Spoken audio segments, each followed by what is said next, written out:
Ladies and gentlemen, please welcome the Heritage Foundation's Executive Vice President, Kim Holmes.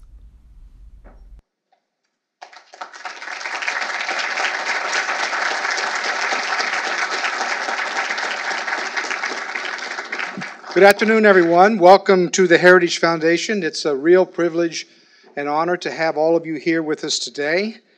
And on behalf of the Heritage Foundation, we are honored to host President-elect Bukele of El Salvador for his first public event in Washington, D.C. We are delighted to share this moment with so many Salvadorans and so many friends of El Salvador in both the audience here and also online.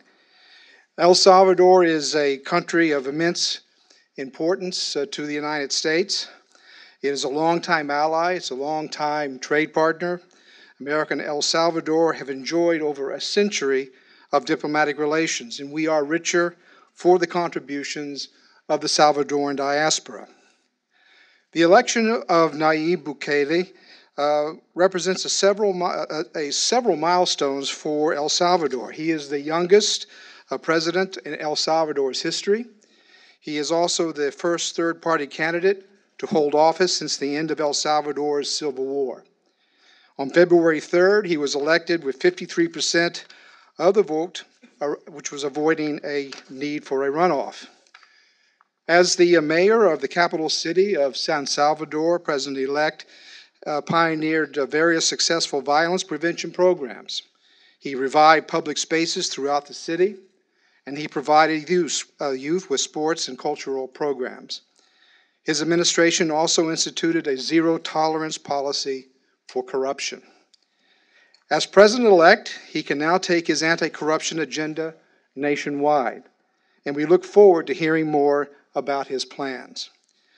El Salvador is in the midst of an insecurity and economic crisis. It has the misfortune of being caught in between South America, the top drug-producing region in the world, and the United States, which is one of the top drug consumers. Violent street gangs and transnational criminal organizations have destabilized the Central American region. This insecurity has stifled economic growth, and a decade of status economic policies has worsened El Salvador's economic health. According to the Heritage Foundation's Index of Economic Freedom, El Salvador's economic freedom score has declined during the previous tenure of the government that preceded the current one, from 69.8 in 2009 to 61.8 in 2019. And this government's legacy leaves a legacy of anemic economic growth, weak government effectiveness, and a large surge in violence, homicides, and drug trafficking. Now, we commend the President-elect's support for Venezuela's Juan Guaido, and under the President-elect Bukele's leadership, El Salvador will no longer be an active supporter of Maduro's criminal dictatorship. Now, judging by the large social media following and the presence in this room, the President-elect needs no or very little introduction. On June 1st, he will be sworn in to office as El Salvador's next president. And we are looking forward to the next 5 years of his administration. So please join me in welcoming to the stage President-elect Bukele.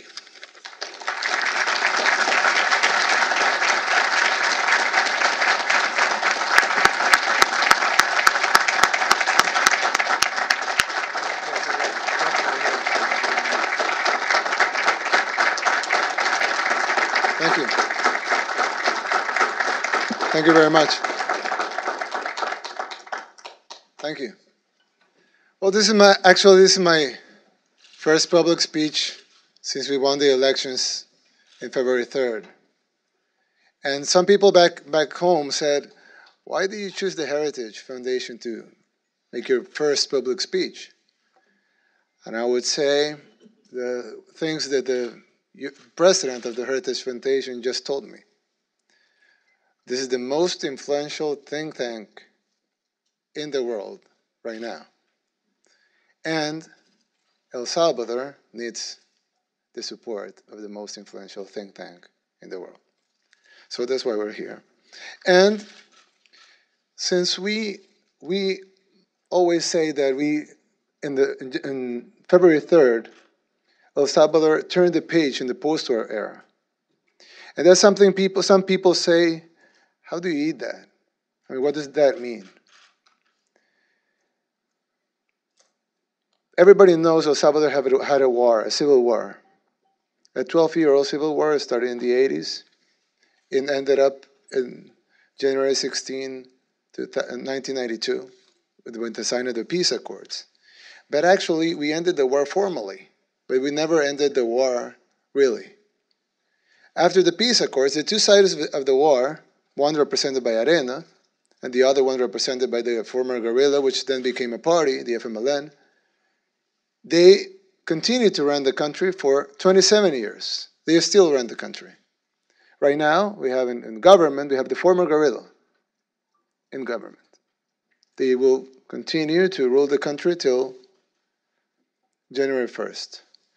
So the real thing is that the international community forgot about El Salvador and said, okay, El Salvador signed their peace accords, they're fine now, let's go somewhere else where they need us.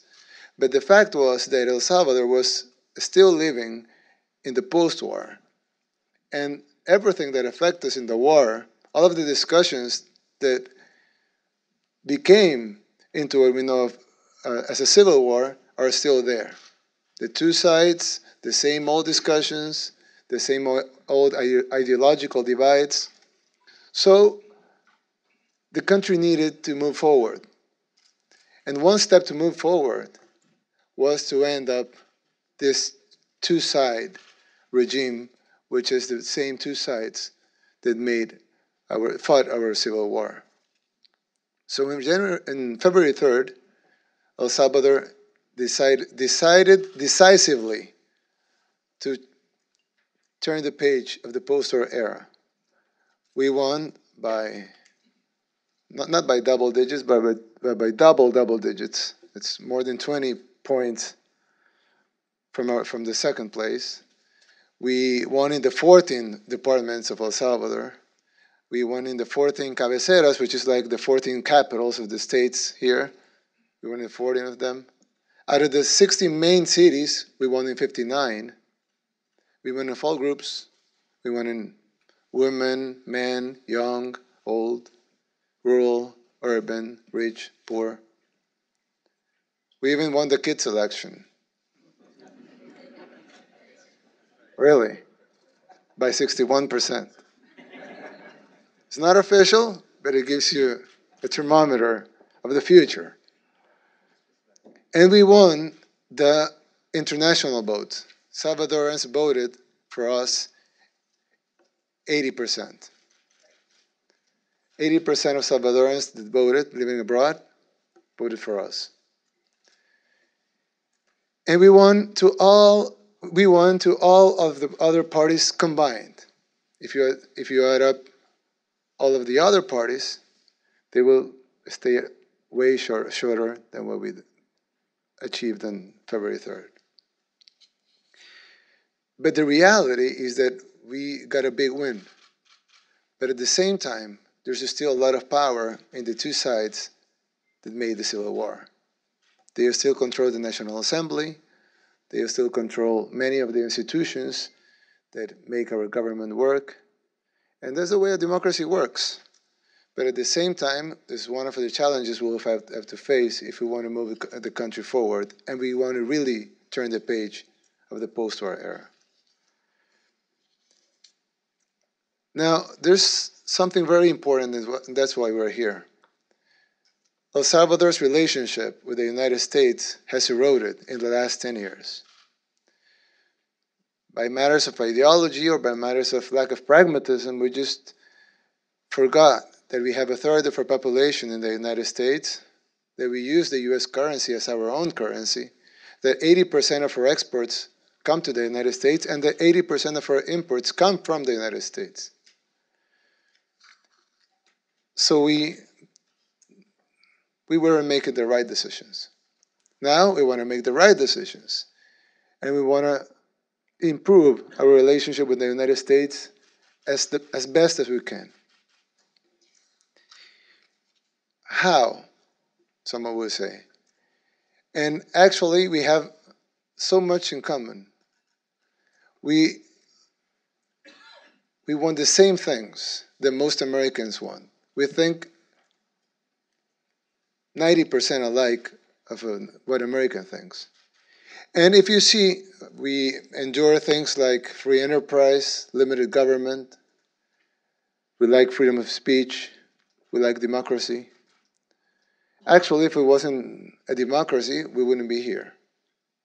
And it was because of a great international observancy of the elections that we didn't have a widespread fraud that would have prevented us from winning. So now the challenges that we face can be solved with the same recipe that were solved here in the United States. I've always said that Washington is my favorite city in the United States. And it's not because it's the most beautiful or the one with less traffic, but just because of the fact of the vision when it was built. When Washington was built, the U.S. was a poor country. And they built this huge, beautiful city as their capital. So they will impress foreign dignitaries. The wisdom of doing that is not by doing that itself, but by the vision of what they wanted to achieve. Probably in 50 years, probably in 100 years, but they were sure they will be a world power someday. When we go back, probably it wasn't a popular decision, but when we look back, we will see it was the correct decision. And right now, the United States is the most powerful country in the world. So it was a vision that turned into reality. Now, our vision is not to be a superpower.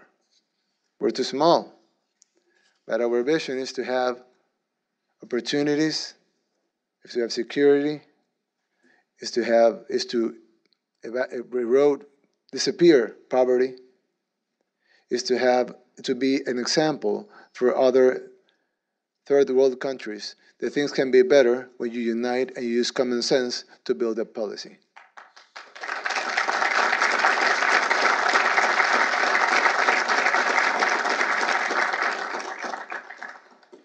So we want to look towards the future.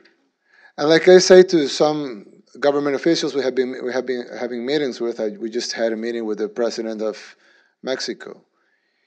When they ask us, what do you need? We can send you aid. How much aid do you need? Or are you expecting us to increase our aid? And I said, no, we're not expecting you to increase your aid. If you actually want to end it, we're fine with it. We don't want to be aid. We don't want to be aided. We want to do business with you. If the U.S. will buy 1% of the coffee it consumes, we will not be able to grow so much coffee for that demand. If the United States will buy 1% of its sugar to us, we will not be able to produce so much sugar. So the reality is that the U.S. can send us $1 billion in aid, but that won't make a real difference. But if the United States starts doing business with us, that will really make a real difference that is solid and that will create real jobs. Now, Salvadorans are very, very hardworking people. And of course, any president of any country could come here and say the same thing, right? But this is true. Salvadorans are very, very hardworking people. So when we speak about immigration, for example, we have a common ground. You could, when you talk to somebody, or when you try to make a deal with somebody, you could focus on your differences, or you can focus on the common ground. If you focus on your differences, you will fight. If you focus on the common ground, then you'll find solutions. Now we have common ground. We know the origin of immigration is lack of opportunity and violence in our countries. That's the origin of 90% of our immigration. The rest is professional immigration or investment immigration. But the 95% of our immigration is violence and lack of opportunity in our countries. I say our countries because I include Mexico, Guatemala, and Honduras. So what's the solution? You could do 1,000 counter-immigration programs, and none of them will work as developing opportunities and security in the countries where immigration originates. Why would somebody flee his home? Why? He has everything. His family, his language, his habitat, the country he knows. Why would he flee? Cross through three frontiers, a desert, possibility of being kidnapped, killed, raped, and then for the possibility of crossing a border with no papers and trying to find a job, an underpaid job, maybe 2, maybe 3 jobs. Why? Doesn't make sense only if it's the only opportunity, if it's the only choice. So that shouldn't be the only choice. Now, what if we provide opportunities back home? Someone will say, yeah, that sounds nice, but how would you do it, right? Well, it's actually easy if you understand how the economy works. The real investment is private investment. But private investment has to be lured. And the way the private investment can be lured is by setting the right rules, the security that those rules are not going to be changed, building the basic infrastructure, limit the government to what the government should do, end corruption, and promote your country. And we're starting to do that even before we're sworn in. So we're planting the seeds now. So when we start the government, we kind of start to reap what we saw. Now, some countries would come to the United States and ask for handouts. But a handout is like giving a drug addict money. He will go out and buy drugs.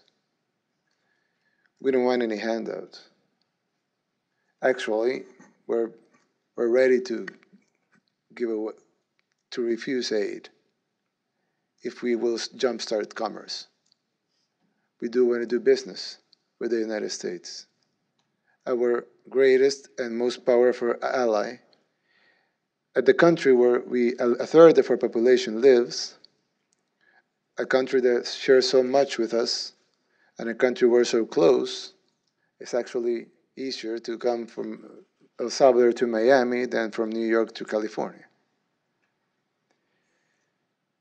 So we hope for a new era, not only in El Salvador, but in our relationship with the United States. Some people have said, oh, but the current administration has said some bad things about your country. And I would say, the best way to answer is not getting into a fight with your greatest ally. The best way to answer is to make your country better. So then the speech will change.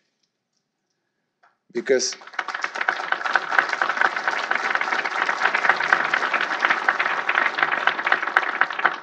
when we get mad at somebody criticizing us, we're not looking to ourselves.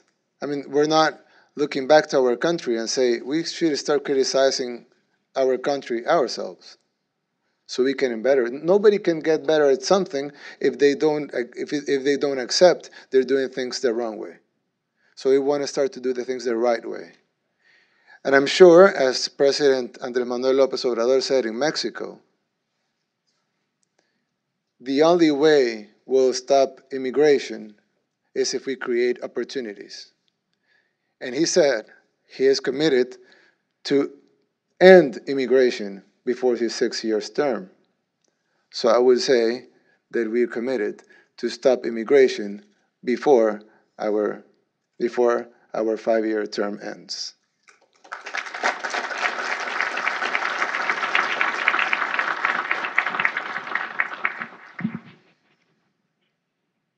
I haven't said that before. And I will say something that is also new. We're committed to stop 100% of the drug trafficking that comes through El Salvador to the United States.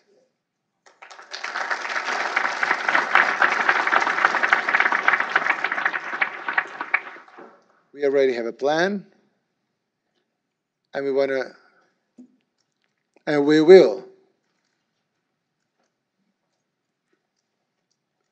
will make that plan work, and we will show the rest of the countries that if you put your will into something, if you put your resources into something, if you use common sense, and if you stop corruption, things can be done fast, and you can become an example for the other countries to do the same.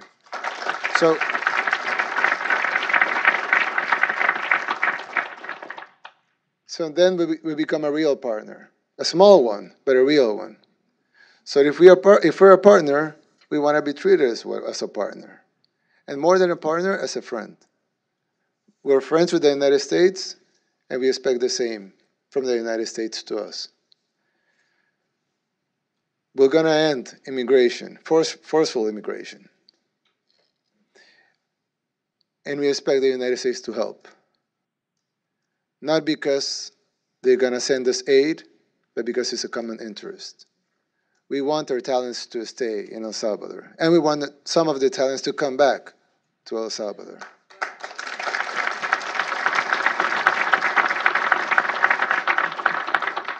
You know how much a Salvadoran immigrant stays without a job? The average, the Salvadoran immigrant stays without a job in the United States?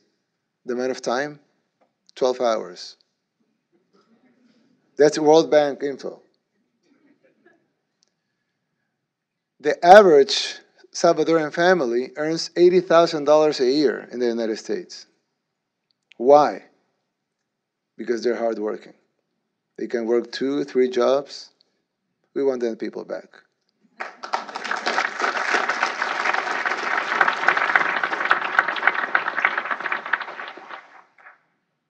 But we want to establish more trade. We want the U.S. to buy our products. We will buy their products too. We can be small, and we cannot a small dent in the U.S. economy, but we could be an example of the relationship that the U.S. could have with other countries, and how a small country, which is in the third world, some say it's a developing country, some will say it's not developing. But the real thing is that we could show that El Salvador, with how it seems right now, it could be totally changed. If you turn on TV, if they're talking about El Salvador, they will be talking about gangs, violence, caravans, corruption. In 2 years from now, you will put the TV on, you will see El Salvador, they will talk about surf, tourism, jobs, economic growth, a partner and an ally of the United States. So perception will change because reality will have changed. Now,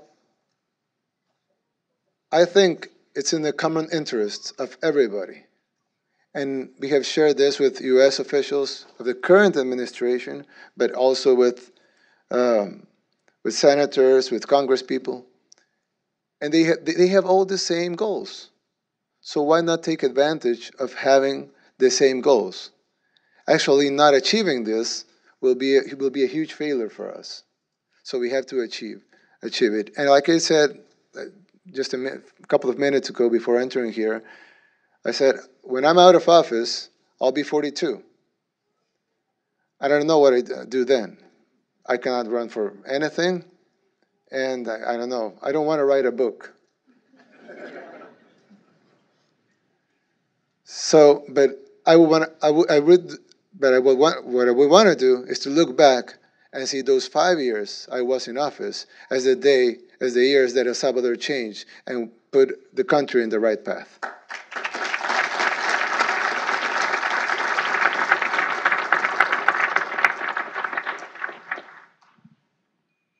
It sounds impossible, but it's not. And with the help of God, with the help of our allies, and with the help of all Salvadorans, even the ones in the opposition, especially the ones in the opposition, I'm sure we can make El Salvador an example for the world.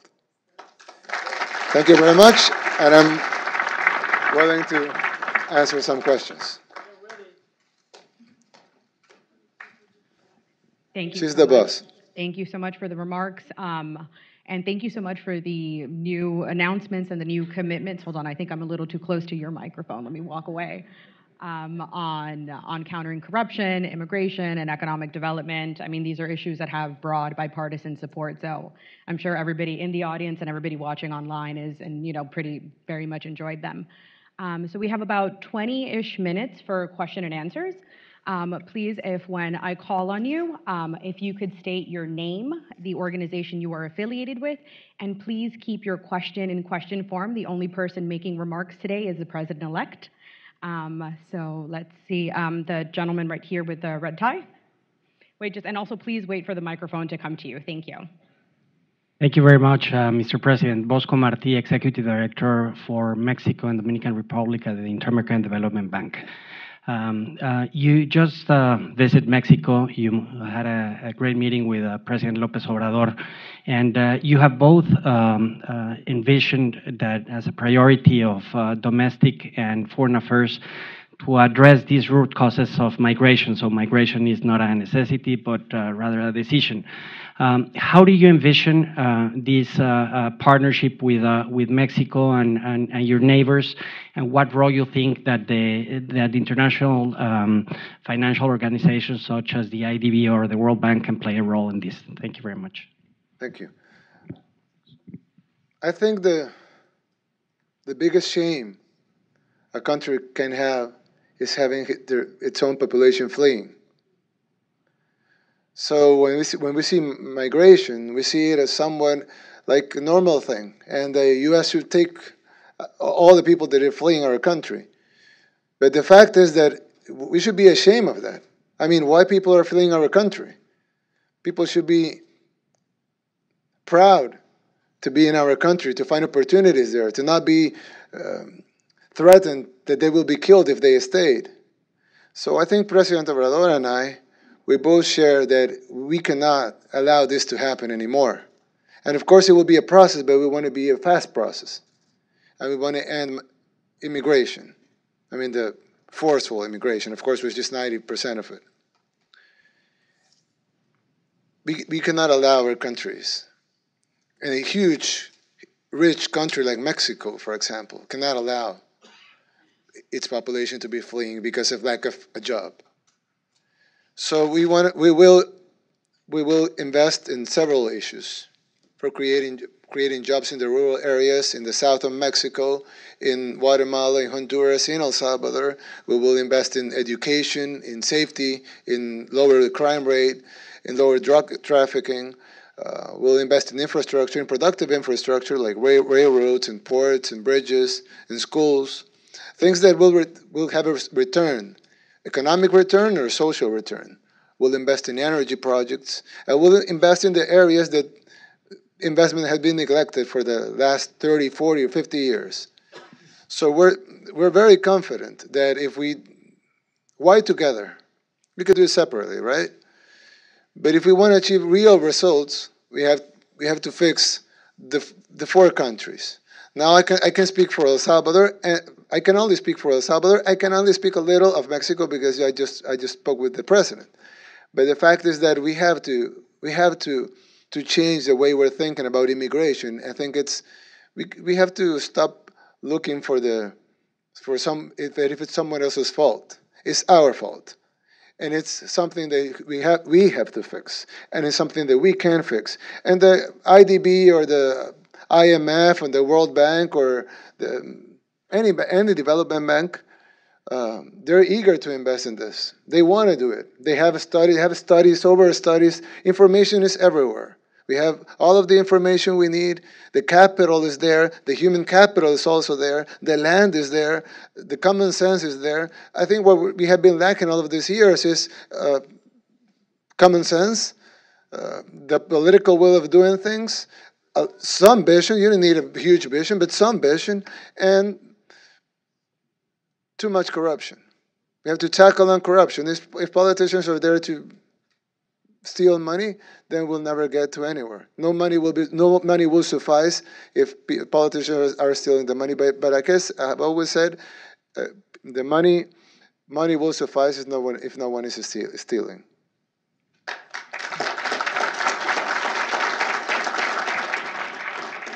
And let me jump in here really quick and take moderator's prerogative. How do you plan on stopping politicians in El Salvador from not stealing money? Like how do you think that can be done? I would say, I will steal these words from President Obrador. When you clean the stairs, you clean them from the top down, not from the bottom up. So we'll start by the president not stealing. Then we'll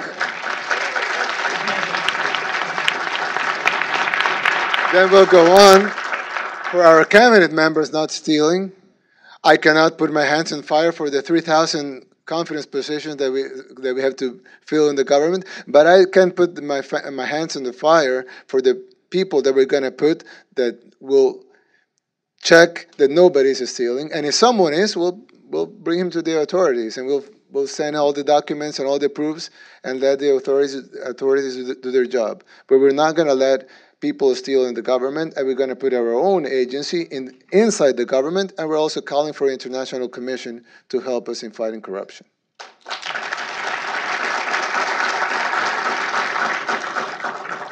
Let's move really quickly to the right side of the auditorium. My right, your left. Apparently red is a very popular color for ties today. The gentleman here in the front. I'm brother. Thank you. I'm Dan Erickson with Blue Star Strategies. Congratulations on your election. Thank you for being here today. I hope you do change your mind about writing a book as well. I want to ask a question. It's meant to be a friendly question, but maybe it's a tough one. I don't know. The previous government or the outgoing government changed relations with Taiwan in favor of China.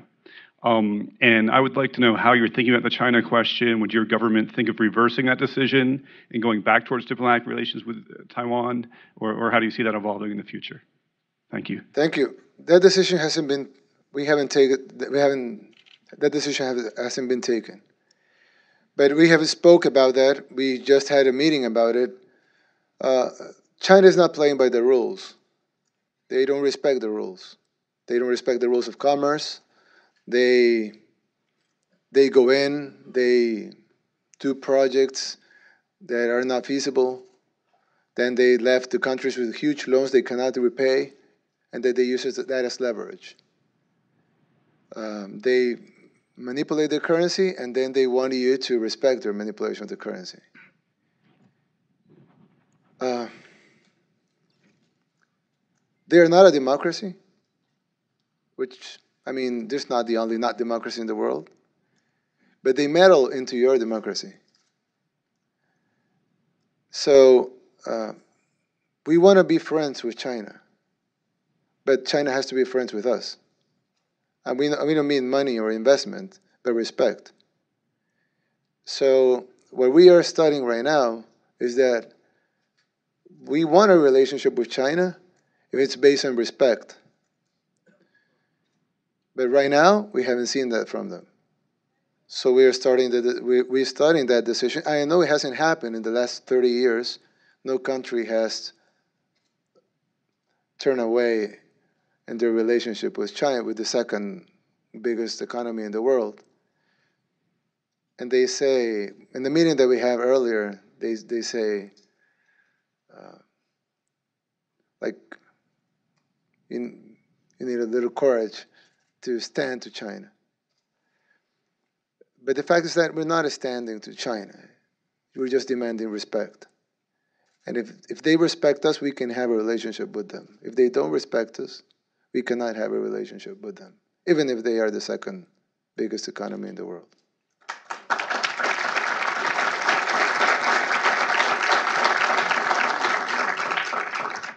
Now over to this side of the room, gentleman in the yellow tie, please. President-elect Steve Johnson from the International Republican Institute.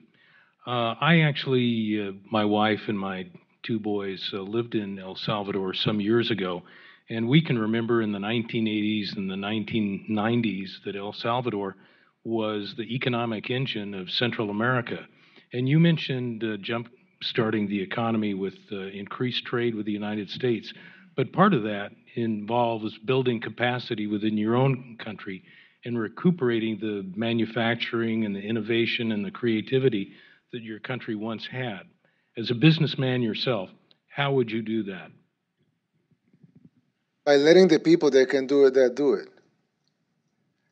One thing that governments tend to get confused is to thinking that they can create all that creativity and productivity, and they can't, just because of the fact that the way the government works.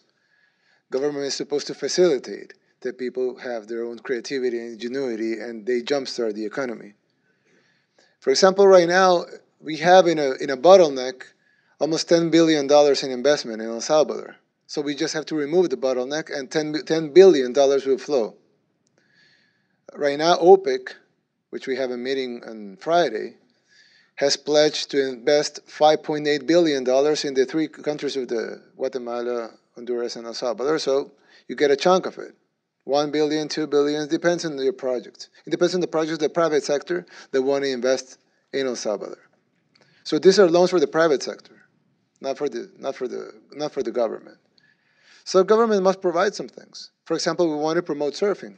We have one of the best surfing beaches in the world, but we don't have the infrastructure. So hotel chains cannot go because they don't have sanitation of water, they don't have good roads, they don't have good electricity.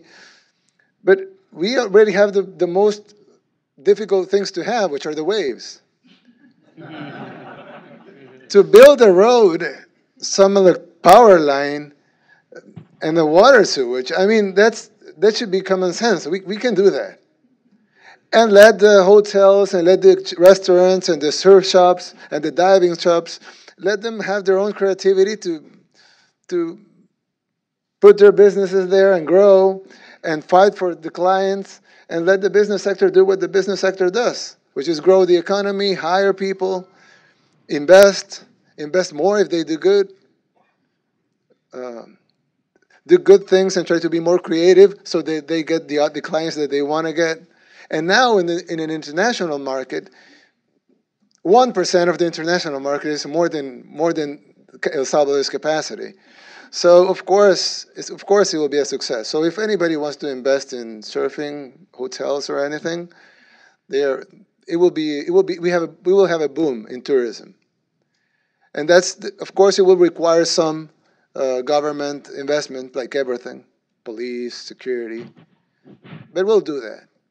And at the end of the time, I'm sure that tourism will be a booming industry in El Salvador. And a couple of years from now, you will start saying again that El Salvador is the motor of Central America.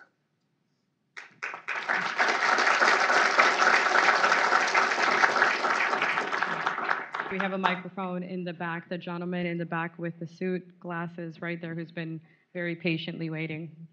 Thank you very much. Alexander Kravitz from Insight. Thank you for your remarks, Mr. President-elect. As a Salvadoran, I want to congratulate you on your remarkable, indeed historic electoral win. And I think that even Salvadorans that did not support you in the election, you have generated great hope and expectations that you will be able to move El Salvador in a new direction, as you said, and all support you in that. I have two questions, one about El Salvador, one about your visit here. Are you going to have time for one question, just to be considerate of the audience? One question. So I'll go to the second question about El Salvador. Would you be willing to consider naming former government officials or former officials from ARENA or FMLN administrations to your new cabinet? Thank you. More than that, I think it's important that we if we want to turn the page in the post-war era, we have to turn the page. We have to start turning the page ourselves. So if we start to fight with our former electoral adversaries, then we're not giving the example. So on Monday, actually on Monday, I'm meeting with the president of Arena to find some common ground in the National Assembly. I bet we have 100 things we don't agree on, but I bet we have 200 things we do agree on. So let's keep the 100 things we don't agree on for later, and let's approve the 200 things we agree on Monday. So right now we haven't taken decisions of the cabinet, but of course there's capable people in the right and the left. And for us, I think we transcend, our movement transcends ideology. I mean, I don't consider myself on the right or the left. I just think, if you ask your kids, do they consider to be on the right or on the left, they will say that. I don't care. So they want pragmatism, they want solutions. I mean, fighting against corruption, is it from the right or the left? I mean, it's just common sense. You have to stop politicians from stealing money. Investing is from the right or the left. Everybody wants investment, private investment. It's on the right or the left. Well, we could say right if you consider the left like communism, right? But is it liberal or progressive or conservative? I mean, everybody wants private investment. So we really want to focus on the things that we share and not focus on the things that we disagree. And of course, there's very capable people in the right, and there's capable people in the left, there's capable people in the center, and there's capable people that have never been in politics because they have never trusted politics. But now they're beginning to try and trust and be confident that our country can improve and be better. So of course, all on board. If there's good people that want to serve their country, jump in.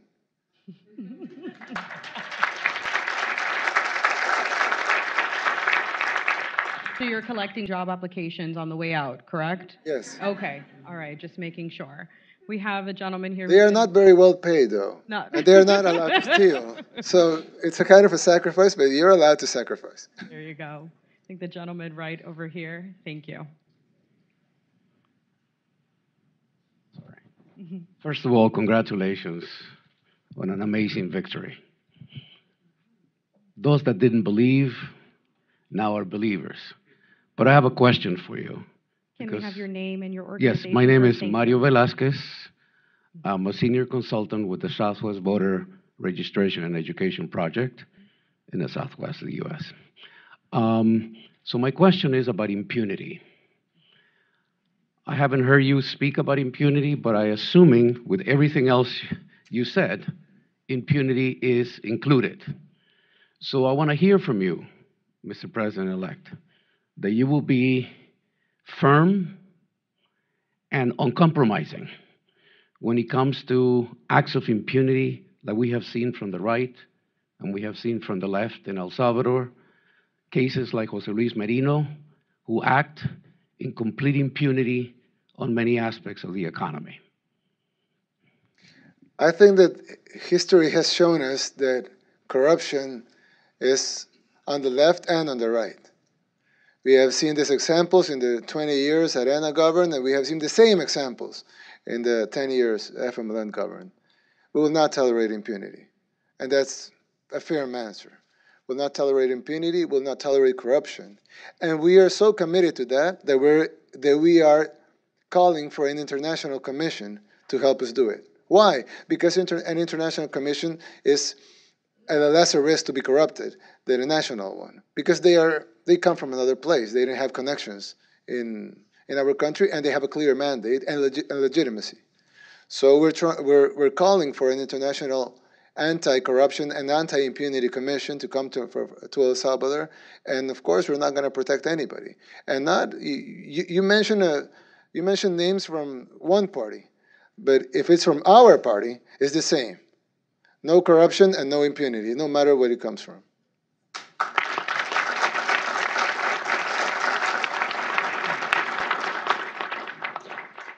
We have a gentleman in the back right here with a pink tie who's been waiting very anxiously.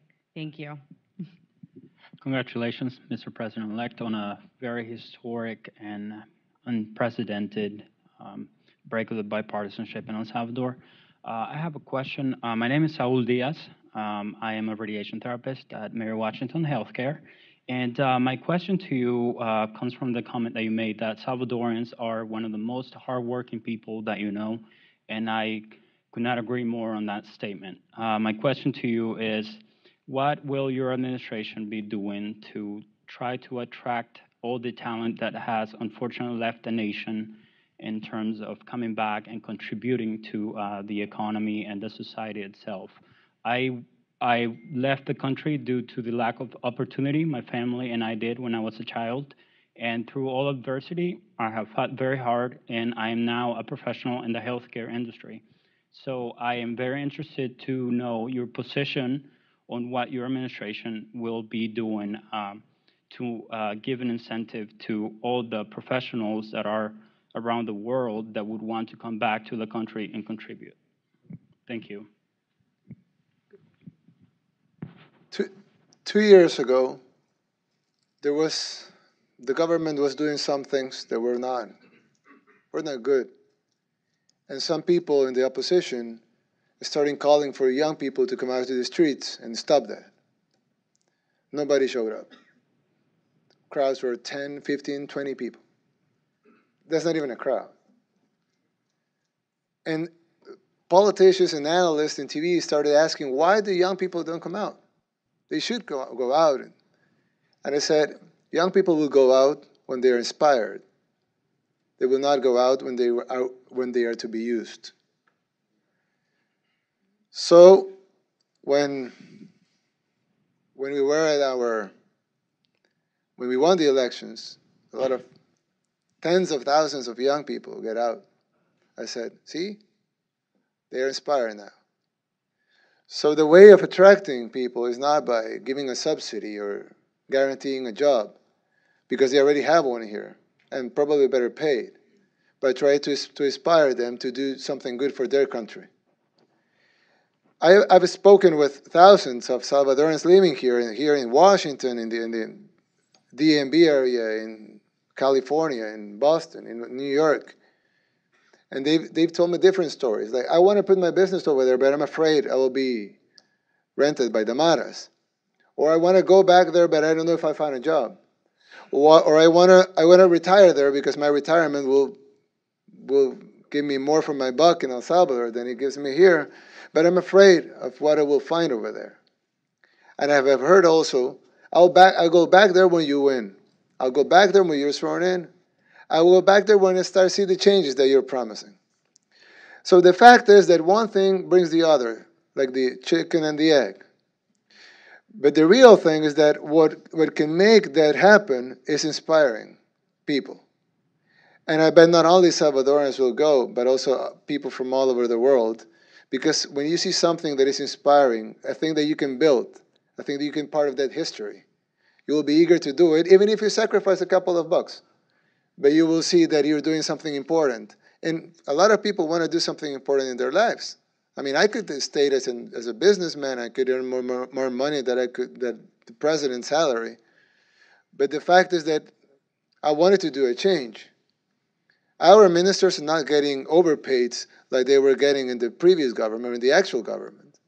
So their salaries are not that high, but I bet there's thousands of people that want to do that job because they want to change their country. So I'm sure that in the 3 million Salvadorans living abroad, if we find 5%, that's 150,000 people, 150,000 talents, 150,000 hardworking people with a dream and with hope that they can rebuild our country and make an example in the world.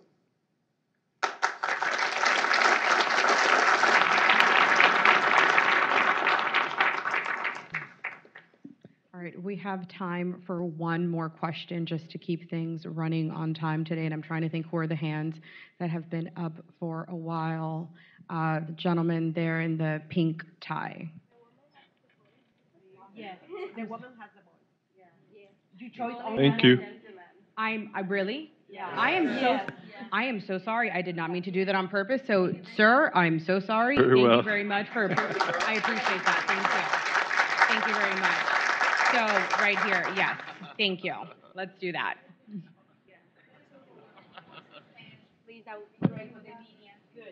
Okay, we'll have her ask a question, and then we can do that afterward just to keep things on time. Thank you. Hi, thank you. My name is Alessandra Clara, and I'm a consultant on corporate social responsibility. And I have a master's in social entrepreneurship. So it's all about measuring the impact that businesses have in society. And my question, and first and foremost, I'm Salvadorian, and I voted for you, so I'm very hopeful. So I really want to ask, what do you think the role of the private sector will have in your administration? And what are you doing to build partnerships with that? Thanks. What does an investor want? Returns, security, rules not to be changed after he makes his investment, and the ability to get his money in and out whenever he wants. And a common sense market. I mean, if he sells shoes, he wants people that buy shoes, right? That's very easy to provide. And right now we live in a world where, for example, Central America, Nicaragua is in such troubles. They lost 40,000 jobs. They just lost 40,000 jobs. Guatemala is in a political turmoil. Also Honduras. If I wanted to invest in Central America, I would invest in El Salvador. And if we have the right rules, people are confident that we're not changing them, we increase our security, our physical security, and we change the topic of the conversation. Because right now, conversation is caravans, is immigration, maras. But if we change the topic of conversation to positive things, even in those issues, I mean, we can talk about those issues, but in a positive way, because things are changing through the positive things. I'm sure, and this, I mean, mark my words, I'm sure we will have a boom in private investment in El Salvador in the next months, just by showing our willingness to work with them and our acceptance of the importance of private sector investment.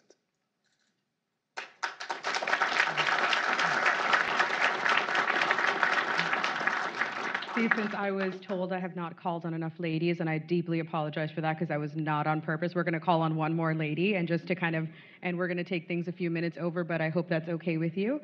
I think we've seen, yep, right here in the front with the blazer, thank you. And she will be our final question for today. Thank you. Yeah. Thank you. My name is Rocio Treminio. I'm the mayor of the town of Brentwood. My question is, you have explained a lot of investment, and I would like to know, what is the focus? What is the industry focus that you want to have? What is the administration is going to, what are the sectors that you're planning to bring to El Salvador? All of them. Okay. You know, when we were campaigning, we did some promises of big projects, an airport, expanding the port, both of our ports, a railroad. And people were saying, we don't have money for those types of projects. They're too big, and we need other things. And I say, imagine an island, right? You have an island, a desertic island. We just found an island. And we said, let's build a country in that island. That island has enough land and natural resources to build a country. Okay, now there you have $10 billion to build the country. And you have 200,000 people to build your country with 200,000 people and $10 billion. What you will do? What's the first thing you would do? A port, right? And then what you do? An airport. And then a government center, and roads, and a hospital, and schools. And then a power plant. And then area for industry, agriculture, tourism. You find the best beaches, and you do the tourism over there. And then you start building an economy and a country in an island that works. The other way is the way that was proposed by our electoral adversaries. Spend the $10 billion. Start giving free food, free things, handouts. The next year, you will have 9 billion. And you continue to do that. In 10 years, you have nothing. You will have no port, no airport, no roads, no schools, no hospitals, no government center, no tourism area, no agriculture, no industry, no jobs, and people will expect the handouts where there's no more money, like in Venezuela. So there's no more money to give. So what will happen? The country is in bankruptcy. So what we're going to do in El Salvador is do the right thing. Of course, the example I just did is an small example. You have to scale. But what we're going to do is the common sense thing. We need a railroad. It's ridiculous to go from La Unión to Huachapan. You take 8 hours. I mean, you should take 1.5 or 2.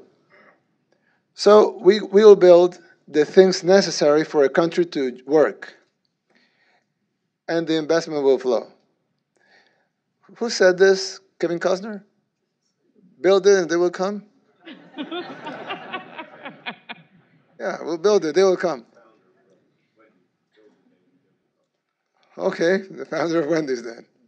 I'm pretty sure that's the first time at a Heritage event where we're closing on either a Kevin Costner or a Wendy's founder quote. But with that, sir, on behalf of the Heritage Foundation, we deeply appreciate you coming here and delivering your remarks. I mean, I can tell you this, I've been at Heritage about 5 years. This is the largest crowd I have seen because we also have an overflow room downstairs, and we have thousands of people watching online. So if everybody in the audience can please join me in thanking the President-elect for this fantastic event.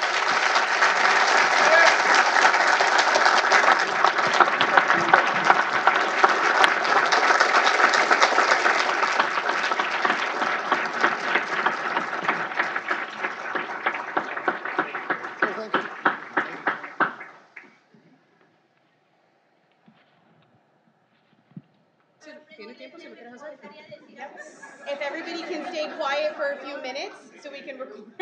You want to do it outside or right here? Here is fine, yeah, because the system's connected. Right here? Okay, so we just need everybody to be quiet then. So then how about everybody take a seat and let's be quiet for 2-3 minutes and we can do that, if you guys don't mind. Awesome, thank you. There you go. So just, he'll deliver a 2-3 minute remark in Spanish, and we'll just go. Las dos cosas vienen de la mano. En El Salvador hemos tenido, según cálculos no míos, pero según cálculos que están ahí, incluso en libros y en escritos y en estudios, en El Salvador solo en el tiempo de Arena se perdieron del Estado en malversaciones, robos, etcétera, más de 37,000 millones de dólares. 37,000 millones. Si le sumamos los 10 años del FMLN, no pudiera cuantificarlo porque no hay nadie que haya hecho un estudio, pero imagino que serán otros cuantos miles de millones más. Según el plan El Salvador Seguro, se necesitan 1,000 millones de dólares para poder asegurar El Salvador. Eso es 40 veces menos de lo que se han robado los corruptos. Entonces, no es que nuestro país no tenga dinero para combatir el crimen, es que nuestro país, el dinero que teníamos para combatir el crimen se lo robaron. Ahora no vamos a llorar sobre la leche derramada, pero el ingreso sigue estando ahí y pues ahora podemos poner el dinero de la gente, trabajar para la gente y combatir la criminalidad en 3 formas. La primera es con la prevención, compitiéndole a los jóvenes a las pandillas, para que los jóvenes tengan una oportunidad mejor que entrar a la pandilla. El ingreso promedio mensual de un pandillero es de $300 al mes. No es difícil para el Estado mejorar eso.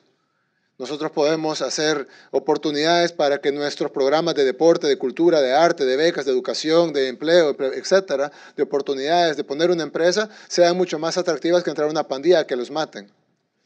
La segunda es combate a la delincuencia y para eso necesitamos más recursos para la policía y sobre todo el uso de tecnología. Al día de hoy ni siquiera tenemos un laboratorio forense. Ahora vamos a invertir realmente en combatir la delincuencia de una manera inteligente. Y la tercera es la reinserción. Tenemos cárceles que son universidades del crimen en lugar de ser centros de rehabilitación. Necesitamos que sean centros de rehabilitación, no solo porque es lo correctamente humano para hacer, sino porque son la gente que tiene penas de 5 o 10 años y ahí ya van 9. En un año van a salir inexorablemente, queramos o no. Entonces es mejor que salgan con una actividad, que salgan graduados de algo positivo y no que salgan graduados de delincuentes como están siendo graduados ahora.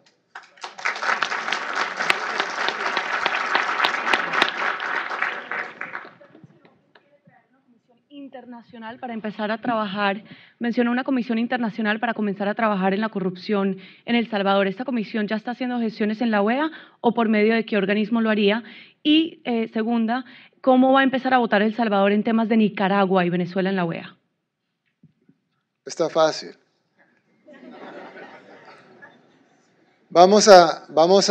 Ya hemos hecho el llamado para la Comisión Internacional contra la Impunidad y la Corrupción. Lo bueno de una comisión internacional, como lo dije hace un rato, es de que quita la influencia o quita la mayor cantidad de la influencia que pueden tener los corruptos sobre la comisión, porque la comisión por su naturaleza es internacional. Y segundo, está avalada por un organismo internacional. Puede ser la ONU o la OEA, hemos hablado con ambos. Incluso el doctor Almagro de la OEA, incluso tuiteó de eso hace unos meses, está dispuesto a trabajar de la mano con la ONU, lo que sería inédito. Generalmente la OEA y la ONU no trabajan de la mano, en este caso sí están dispuestos a hacerlo, así que pudiera ser con la ONU, pudiera ser con la OEA o pudiera ser con ambos, trabajando en conjunto. Pero definitivamente tiene que ser internacional y tiene que ser avalado por una organización respetada. En el caso de Ortega y Maduro, pueden irse despidiendo de sus aliados de El Salvador.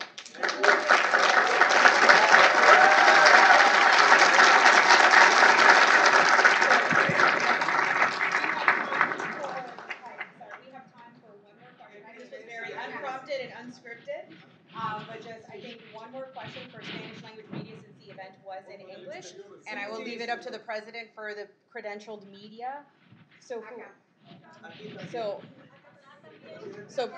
I picked? Perfect. Yeah. Okay. Pick a woman. A woman, yes. So, right over here. I know. So, we have, female journalists, please raise your hand. Right over here. Let me see. I think we also had one to the right, if I'm not mistaken. Let me see. No, it's fine, guys. Give me 30 seconds. Right over there with the microphone. Thank you so much. Hola a todos. Represento Así es mi gente. El tema sobre el TPS y los Dreamers es un tema muy importante. Quería que explicara cuál es el plan para que los que están aquí ya con el TPS y el Dreamer pudieran llegar a una residencia permanente aquí en los Estados Unidos. Nosotros estamos trabajando de la mano con el gobierno de Estados Unidos. Hemos recibido delegaciones de senadores, de congresistas, de los dos lados del aisle. Estamos trabajando con los oficiales del gobierno de Estados Unidos. Yo creo que es más fácil, estoy seguro que es más fácil solicitar algo desde la posición de un amigo y de un aliado que está colaborando y no de la posición de un enemigo, como ha sido los últimos 10 años. Yo estoy seguro de que vamos a encontrar alguna solución que sea de beneficio para todos. Lo que sí tenemos que cambiar es nuestra mentalidad de pedir, pedir y pedir sin dar. Tenemos que empezar a hacer un quid pro quo. Igual que cualquier amistad, igual que cualquier relación, incluso de pareja, no se puede pedir si no se da. Entonces nosotros queremos empezar una relación con los Estados Unidos, no solo de socios y de aliados, sino de amigos. Y estoy seguro, porque así funciona la naturaleza humana, que vamos a recibir de parte de ellos un trato similar. En cuanto a los detalles, pues eso lo vamos a ver con ellos.